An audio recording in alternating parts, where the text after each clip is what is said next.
Hello everyone! In this video we will continue to examine topic 5.1 electric fields, and in particular we will look at electric force and Coulomb's law. So, recall from all of the electrostatics experiments that we have examined that there are properties of the electric force that we have discovered.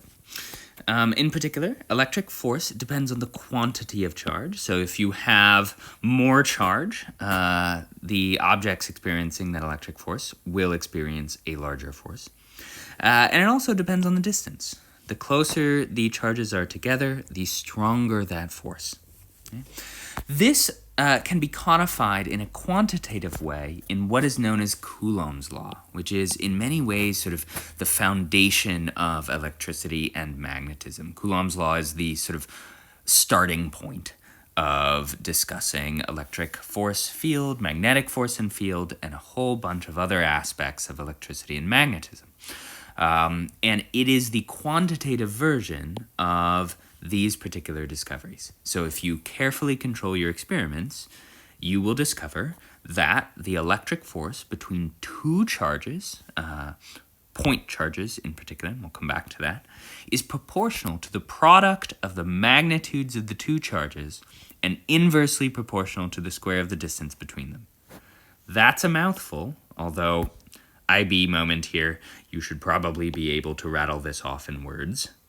But the way I would think about it, the way I would remember it, is in the symbolic version, which should look pretty familiar, as Coulomb's law is very much of the same form and type as Newton's law of universal gravitation. So, in particular, the electric force here is proportional to the product of the magnitudes of the two charges divided by the square of the distance between them, okay? Coulomb's law, as represented here, is sort of the foundation of electricity and magnetism. When we write it a little more formally still, okay, we'll add a couple of things. We can see that the electric force is a vector, and so we give it its vector hat. And what direction is that electric force in? It acts in the radial direction. If you recall from our discussion of gravitation, the radial direction just means sort of along the radius of the charge in question. So if we think about this charge over here, the radial direction could be described as sort of any of these, except in this case, right, it's the direction between the two objects that are interacting, between Q1 and Q2. So that distance right there is the distance between them, and it is in the same direction. Now, if it's two positive charges, we know that that's repulsive, and that's represented here by the fact that if Q1 times Q2 is positive, you get repulsion. Notice that you will get that for two positive charges, but you will also get a positive value here for two negative charges. So if negative Q1 is multiplied by negative Q2, you will get forces in the same direction. Remember that this notation here means the force by 1 on 2. And that is inverted for this force right here, which is the force by 2 on 1. I'm sorry, I have that exactly backwards. This is the force by 2 on 1, and this is the force by 1 on 2. In any case, we come back to our version of Coulomb's law here, a formal version, and we recognize, okay, we know the direction, we have the magnitudes of the charges and the square of the distance between them. Notice this is not the radius of anything. Be very careful. That r means the distance between the charges. And then this k right here is our proportionality constant. And in the case of the electric force, that k is equal to 8.99 times 10 to the 9th Newton meters squared per Coulomb squared. And you can always look that up in your data booklet, and I would encourage you to do so. That k is in the same position as capital G in Newton's universal law of gravitation. All right, one more small thing. Strictly speaking, Coulomb's law is the electric force between 2 point charges. So if we're being very technical about it, this would be between sort of an electron and a proton, things like that. But as we'll discover later, you can treat a whole bunch of charge as if it were sort of the net charge all lying at a particular point. In doing so and using Coulomb's law like that, we're going to reserve capital Q for collections of charge where we can, and lowercase q for actual point charges. And then strictly speaking, Coulomb's law is only between point charges. You need a little bit of math to show that you can use it in the same way for collections of charge. Yeah. All right. So, continuing on with Coulomb's law and thinking about Coulomb's law, you want to make sure you attend to the sign of the charges. As mentioned before, if both charges are positive, the electric force is repulsive. If both charges are negative, the electric force is repulsive. And if one of them is positive and the other is negative, then that electric force is attractive. Be very careful here, though. This grid of positive and negative only tells you whether the force is attractive or repulsive. So that positive and negative is something you want to be careful about when you're using in problems. Always think about whether that force is attractive or repulsive first, and then put in a positive or minus sign.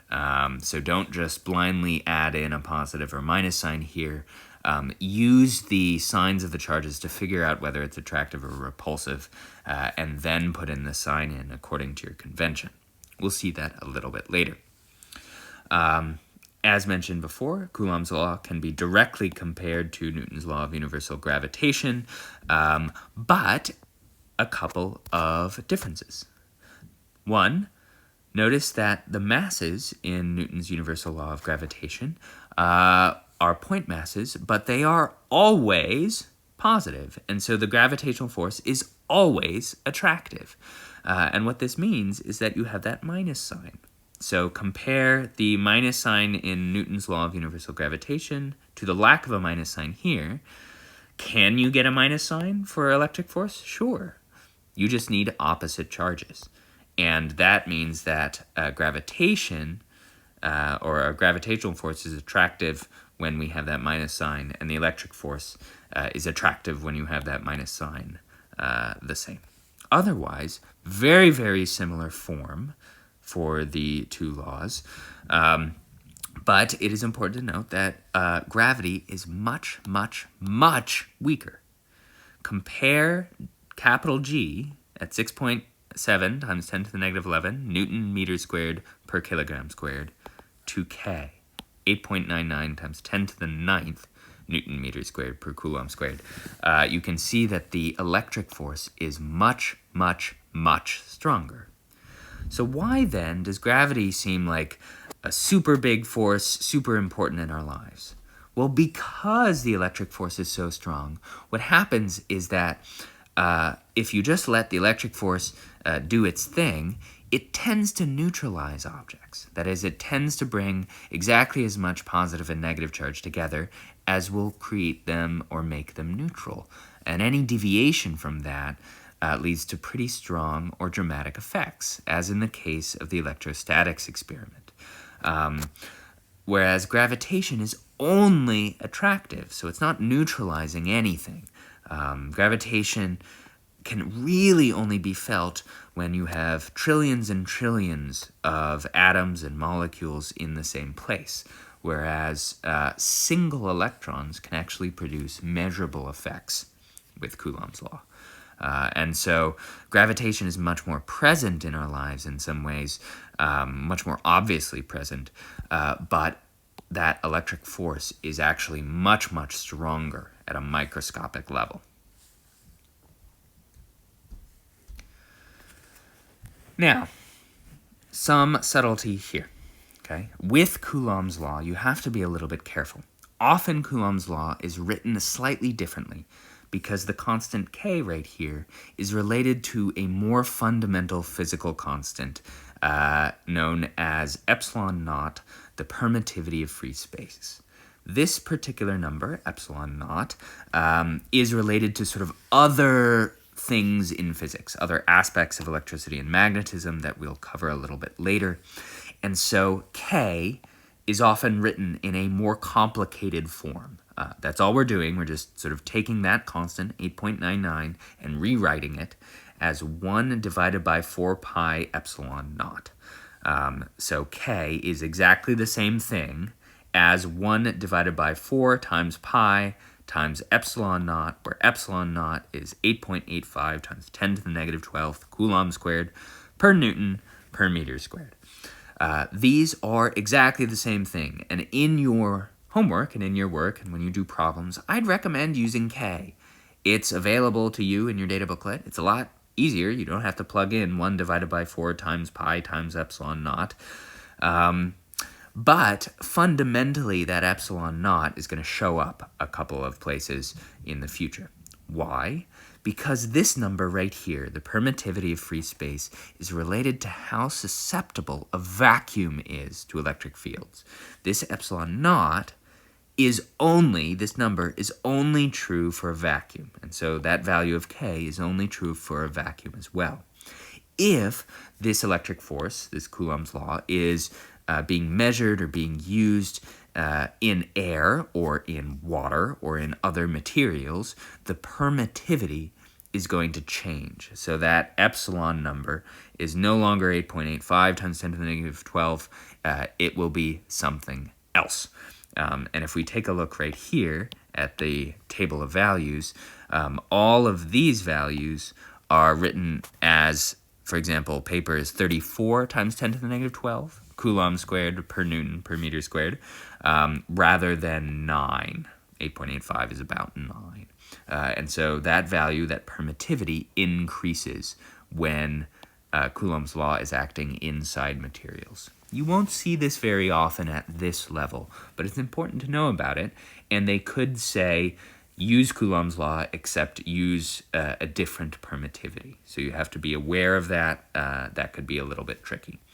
You also want to be aware of the two forms of Coulomb's law. The one written with K, 8.99 times 10 to the 9th, and the one written with epsilon naught. But these are exactly equivalent statements, and these are just two different ways of writing the same constant in a vacuum.